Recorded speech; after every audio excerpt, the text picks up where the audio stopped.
V praksi se je pri izvajanju osebne asistence pokazalo, da so nujne nekatere spremembe. Tako so bili predlogi sprememb Ministrstva za delo, družino, socialne zadeve in enake možnosti v javni razpravi do 25. januarja. Invalidske organizacije se strinjajo, da je osebna asistenca kot rešitev odlična. Vendar je še prostor za izboljšave.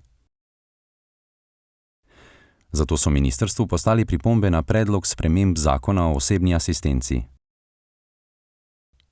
Mnogi se ne strinjajo s predlogom, da naj bi po novem osebno asistenco lahko izvajali le tisti, ki imajo najmanj 10 uporabnikov. Poglejte, 10 uporabnikov smo podali zaradi tega, ker smo želeli prvič, da osebno asistenco izvajajo nekoliko večji izvajalci, da tukaj ne gre, bom rekla, zdaj za posameznike, ki izvajajo osebno asistenco samo in izključno za svoje družinske člane. In pa tudi iz razloga, tukaj, to je pa popolnoma strokovni razlog, da bodo vsi ti morali imeti zaposlenega tudi strokovnega vodjo osebne asistence.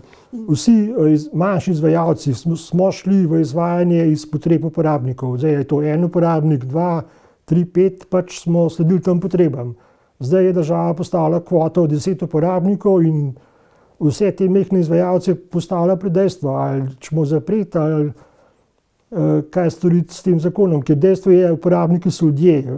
To ne moramo zdaj kar nekaj sproducirati 10 uporabnikov čez noč, ker jih ni. Še posebej na našem področju, kjer je komunikacija v prilagojeni obliki osnova za kvalitetno izvajanje osebne asistence. Z gluhimi se drugače ne da pogovarjati kot po znakovnem jeziku.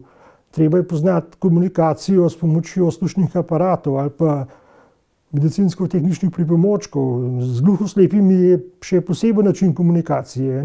Pri nas imamo 2 uporabnici gluhoslepe in to pač ne more izvajati en študent ali pa nekdo, ki tega področja ne pozna. Zastopam tiste večje izvajalce, ki imajo 50 uporabnikov, za njih se to ne tiče, ampak ogromno je malih, ki imajo že tako ozek preblak. Recimo v evalvaciji skrbi, do sedaj je podatek, da samo 4% uporabnikov komunicira v znakovnem jeziku.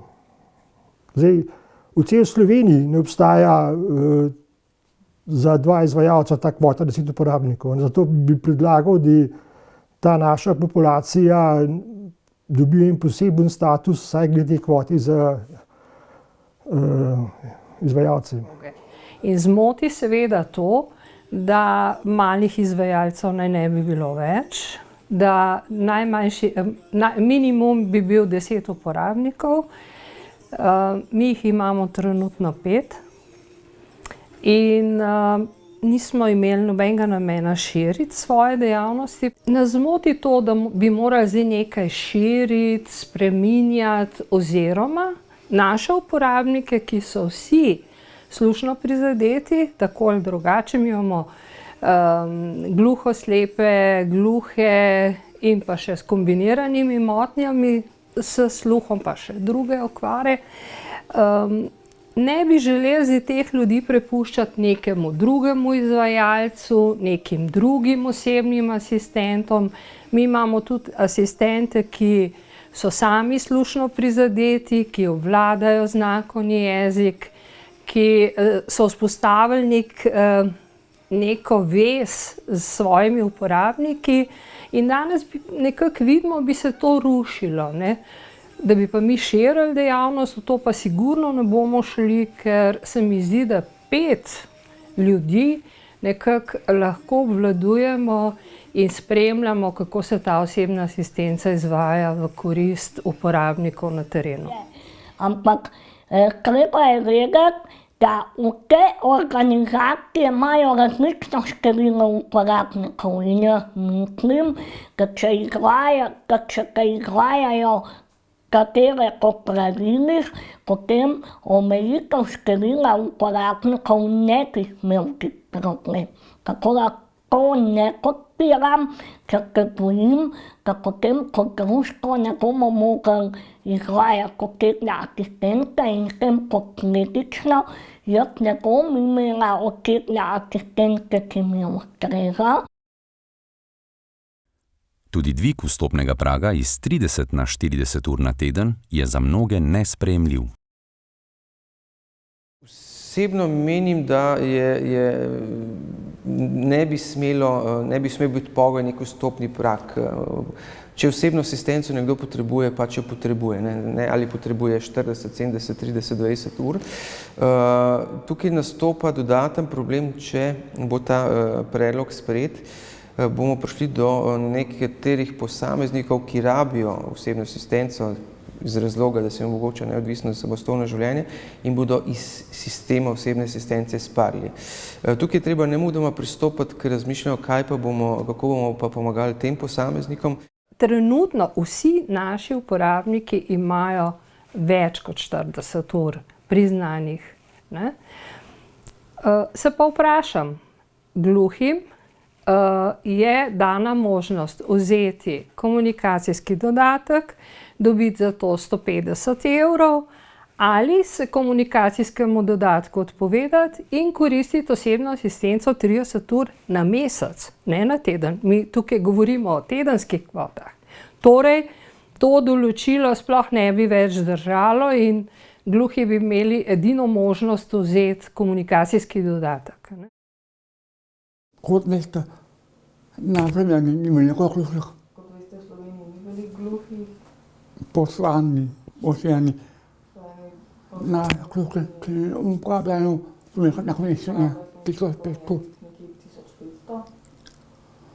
Večina je po vsakem osebnem asistenci izrablja klopno in so si izborili komunikacijski dodatek. So si izborili komunikacijski dodatek? Nekateri pa bi že ne bi radi izborili dodatne invalidnosti. Dodatne invalidnosti. So ne bi dobili tudi osebno asistenco. Ko imamo tiste gluhih, ki so radi starosti, slabega vida in pa telesne umiranosti, potrebne pomoči kot osebna asistenca. In teh oseb ni tako veliko, na enkrat da so manj eno društvo. In tu se pojavi problem.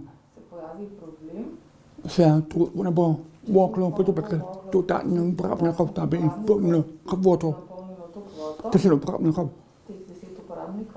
Lahko to bom uradil, vse pač svojo dejavnost osebne asistence, kar pa me tega ne stojimo. Problematično je tudi vprašanje meje 500 ur letno za nadomeščanje osebnih asistentov in ukinjanje predstavnikov uporabnikov v strokovnih komisijah, ki podajo mnenja o obsegu ur in vrsti storitev osebne asistence.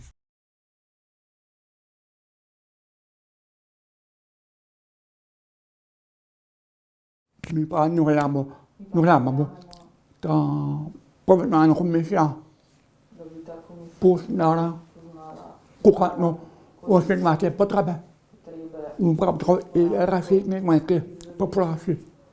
To tako ne verjamem.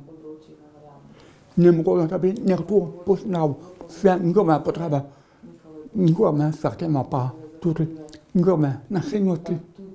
Govorimo o slepih, gluhih, gluhoslepih, paraplegiki. Osebe z možgansko begunstvo. Da bi en nekdo znal ostane mate, ne mogoče. Zato pa bomo se trebali, da ostanejo izvedenci se strani uporabnikov. Bomo kot predstavniki uporabnike ravno ti izvedenci so bolj kompetentni, da predstavijo centralno uporabnike in argumentirati potrebe uporabnikov, kar poznajo in tudi sami izbirajo iz tega okolja. Kar tudi prizadene uporabnike, je pa to, da se želi ponovno ocenjevati število ur njihovih potreb. A je kdo razmišljal, Kako se pa počutijo ti invalidi, ki jih bodo ponovno ocenjevali? A vi veste, kako je ljudi strah? Zakaj nas bojo ponovno ocenjevali? Nam bojo vzeli število ur? Saj, da bi kdo še kaj zraven dal, verjetno ni za pričakovati, ne? V postopku za uveljavljanje osebne asistence naj bi se po novem zahtevalo tudi dokazila o stopnji in vrsti invalidnosti ter zdravstvena dokumentacija, ki dokazuje vlagateljevo potrebo po osebni asistenci.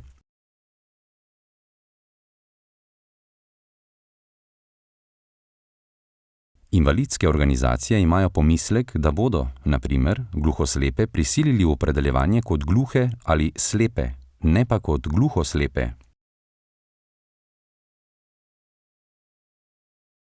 Po predlogu ministrstva se med izvajalci črta samostojne podjetnike in dodaja društva ter uvaja pogoj vsaj 2 let izkušenj s področja izvajanja osebne asistence.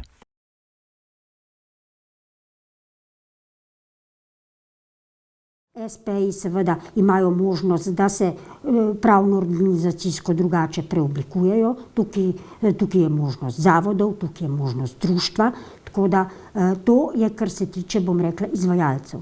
Kar se tiče pa osebnih asistentov, tukaj pa še dopuščamo, da se osebna asistenca izvaja tudi kot SP, če je osebni asistent, ki izvaja osebno asistenco SP, vendar smo pa časovno omenili in sicer enako kot velja za zaposlitev, to se pravi 40 ur tedensko in ne več.